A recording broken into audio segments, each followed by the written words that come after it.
Hello friends, അപ്പോൾ നമ്മൾ ഗോതമ്പ് നുറുക്ക് നല്ലോണം കഴുകി വറുത്തെടുക്കുകയാണ്. അത് പുട്ട് ചുടാൻ വേണ്ടിയിട്ടാണ്. ഇതാ നല്ല വറുത്ത് നല്ല മുരിഞ്ഞ് വന്നിട്ടുണ്ട്. നമുക്കിതിന് മിക്സിയിലിട്ട് പൊടിച്ചെടുക്കാം. ഇപ്പോൾ ഗോതമ്പ് നുറുക്കിന് റവ ഇതൊക്കെ അരിയുടെ ആകൃതിയിൽ പൊടിച്ചെടുക്കാം കേട്ടോ.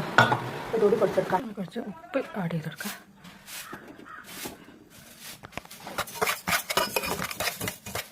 നമുക്ക് കുറച്ച് വെള്ളം ഒഴിച്ച് കൊടുത്തിട്ട് പിന്നെ നമ്മൾ പുട്ടിൻ്റെ അകത്തി കുഴച്ച്. അപ്പോൾ നമ്മൾ ഗോതമ്പ് നുറുക്കിൻ്റെ അതാണ്ട് കുഴച്ചെടുത്തിട്ട് തേങ്ങ ചിരട്ട പുട്ടാണ് ഉണ്ടാക്കാൻ പോണേ. നമ്മൾ പുട്ട് ചുടാൻ മതി തന്നെ ആദ്യം ഇതിലേക്ക് കുറച്ച് തേങ്ങ ഇട്ട് കൊടുക്കുക. മേലെ തേങ്ങ ഇട്ട് കൊടുക്കുക. ഒരു മിനിറ്റ് പാടിയൊന്നും മതി കേട്ടോ. അപ്പോൾ അതങ്ങനെ നമ്മൾ പുട്ട് കുക്കറിന് മേലെ വെച്ചെടുക്കാം.